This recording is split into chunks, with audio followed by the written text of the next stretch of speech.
I just want to say, wow, it works. What that guy was talking about when I just relaxed and just let go of it, here I am. You put yourself in the receptive mode. Mm-hmm. How? Let go of what? Let go of the desire? No. Let go of the worry. Mm-hmm. Let go of trying to make it happen. Mm-hmm. Let go of efforting. Mm-hmm. Yeah. Well, the receptivity is part of my question. Is that wanting to be there, and now having this new terminology of receptivity really helps. And so my question is, we thought that receptivity is a really good word when you understand that there's a vibrational reality that you are wanting to realize. So you are the translator of the vibration into the reality. And once you get that your job is that translation, and that you've got, Esther became receptive to us because she meditated for 9 months, quieted her mind, got rid of all resistance, allowed her vibration to raise, and then there we were. It's the same about everything. Receptivity. Vibrational, be receptive to abundance. When you're receptive to abundance, the idea of abundance sounds good to you, not scary. Mm-hmm. It sounds simple and like flow, not hard. In other words, just practice yourself into feeling the receptivity of what you want. But you got to feel it before you can receive it. You got to get there before you can translate. Mm. We like this conversation. It's the peace that many of you have been looking for. Mm-hmm. It's a practical, applicable peace. So my question is, when a thought comes in, when I receive a thought, when I am receptive to a thought, does inspiration always come from source? Is it always in the positive aspect? Well, when it comes, you can tell by the way it feels, whether it's from source or, because you can be receptive. Law of attraction makes you receptive to anything on that vibe. Mm. So you can get worried about something and people start calling you about it. Mm. Well, that's what I was wondering. The second, if I'm in this vibration and wanting to be open and receptive so that I receive the inspiration, if a thought comes in that makes me feel knotted up right away, within 17 seconds, if I take my attention off of it. That's why we use the words, prepare your receptivity. Decide what you want to be receptive of, which means care about feeling good, which makes you receptive to thoughts that and allows the momentum to increase about that. We've teased you. We say, you can feel whether it's coming from source or whether it's your mother.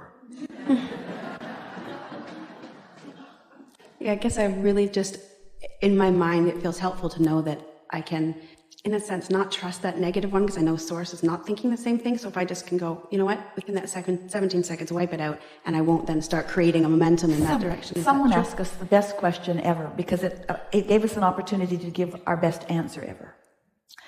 This person said, how do you get rid of fear? Or how do you get rid of doubt was her word. How do you get rid of doubt? Mm-hmm. And we said, horrible answer. We said, you get rid of it before it starts, which is just totally annoying. Because if I've got it, how do I get rid of it? Well, you get rid of it before you got it. But there's such power in that answer, because once you have enough momentum going, because you've been receptive enough that you are translating something into thoughts that feel uncomfortable, there's usually enough momentum going that unless you catch it really early, trying to not think it is just going to cause you to think it all the more. There's a war against poverty, a war against drugs, a war against crime, and a war against terrorism, and a war against all of those wars are getting bigger and bigger and bigger and bigger, because that's the way law of attraction works. And so it's a better approach to acknowledge that when you sleep at night, momentum stops, and when you wake up in the morning, you can begin it where you want to, and that it's logical that you would begin it in this naturally high, pure, positive vibration. So if we were standing in your physical shoes, we wouldn't work too hard at trying to stop ourselves from, I wasn't going to think about that. What? That thing that I keep thinking about. I'm not going to think about that anymore. What? That thing that I'm not going to think about anymore. Well, what thing? Well, I wasn't going to talk to you about it, but that's that thing that I keep thinking about. Well, I'll tell you a little bit about it. It's that thing. So you just don't want to think about that thing that you're thinking about. I'm not going to think about that thing that I'm thinking about, but that thing that you're thinking about that you don't want to think about just becomes an obsession after a little while, because law of attraction is a very responsive to vibration mechanism. And so rather than trying not to think about it, which for sure is going to cause you to think about it, you want to start your day with plenty of things that you are thinking about that feel good. You can become someone who just generally finds those good feeling things, but it takes a little practice. And the most important thing is, don't tense up about what you are thinking about. Look for the value in whatever thoughts are coming. Say to yourself things like, well, This must be my point of attraction, and I'm not sure right now whether it's a bad thing or a good thing that I'm receiving about this, but it's no big deal because I've got control over the thoughts that I think, and law of attraction is my friend, and I've got this guidance system, and it's no big deal. And just don't become fitful or too thoughtful about what you're thinking. In the early days, we called this gathering the science of deliberate creation. The science, because it's continuing to evolve, of deliberate, because you're doing it on purpose, creation, because you are the creator of your own reality and you can't stop no matter what. You just can't stop creating your own reality. But there was something about the science of deliberate creation. We said, you get what you think about whether you want it or not. And people loved that idea and then hated that idea. Mm-hmm. They got freaky about it. They would say things like cancel, cancel, cancel, cancel, cancel, try to suck the thought back before law of attraction gets hold of it. And that was when we began talking about the art of allowing, which is the art of receptivity. The art of allowing what? The art of allowing your alignment with who you really are. The art of allowing your connection to who you really are. The art of allowing yourself to be the receiver of the ideas and inspiration and progress and momentum. The art of allowing yourself to see your path and get on. The art of allowing the joy and the fun and the clarity and the worthiness that is really who you are. The art of allowing you to be here in this moment. Most of you are not just you, most humans are not allowing the fullness of who they are. Your animals, those furry little beasts, they are, for the most part. Look at them. They're full of themselves. They're not trying to get your approval, and if they are, that's a really sad thing. They're not trying to get your approval, for the most part. They are extensions of source and following, and you call them instinctual. You say, oh, they have instinct. We say they have receptivity. That's not instinct. That's not some memory bank that they're tapping into. That's not built into their DNA. That didn't come with their genes. They came with big time hiccups. In other words, they don't think like humans. Good for them. They don't micromanage, and they don't overthink things, and they don't struggle with things. They just be. They just be in the most receptive mode that they can be in most of the time. You have the privilege of being around some of them, especially those in the wild. Those are the best. They're not trying to get your approval. Esther went up to the top of the treehouse, face to face with a fox. She said, "Hey." Fox said, "Hey." Esther said, "What are you doing up here?" The fox said, "What are you doing up here?" Esther said, "I'm going to leave you to your tree house." The fox said, "That's just the way I thought it would come down."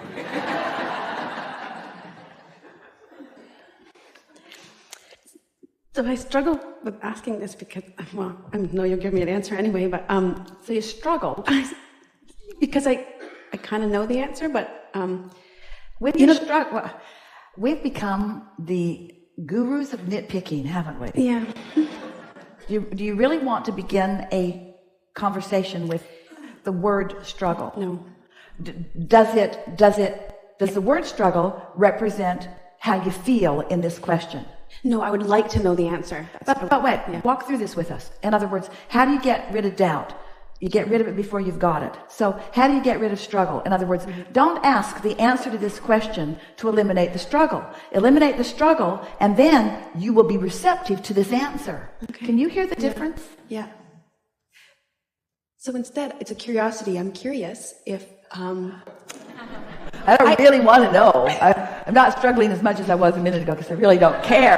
I really don't care about the answer to this question. Wasn't convincing, was it? So, if you can be, do, or have anything. Since you can be, or do, or have anything. Staying high all the time, is that also a feasible request? Since everything is relational, the answer to that is yes. In other words, you can improve your vibrational countenance so much that law of attraction will support you where you are. But it takes a little while for you to sort of work the bugs out of this and that and this and that and this and that and this and that.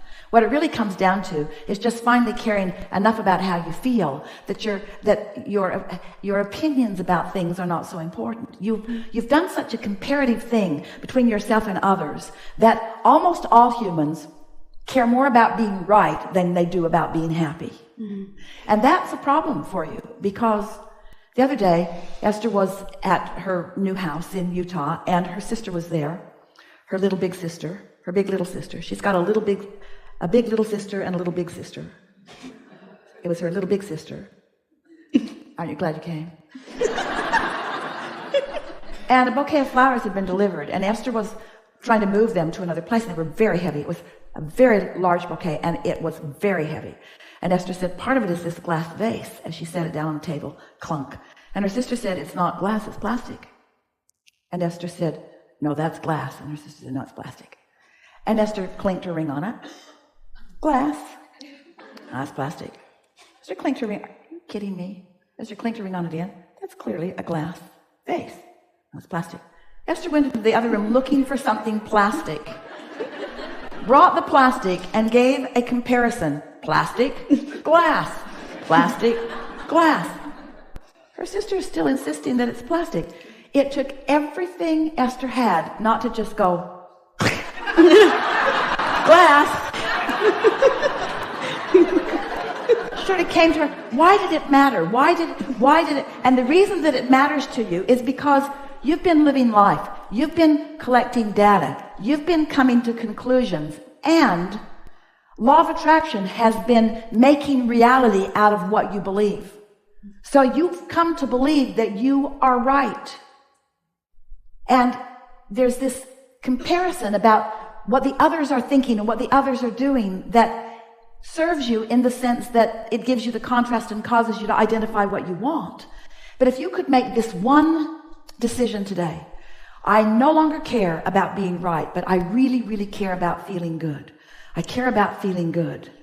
And then you just begin sort of sifting through things one thing at a time, one experience at a time, as you have negative emotion, and then you soften your thought until the negative emotion subsides. You make every situation unconditional, because alignment trumps everything.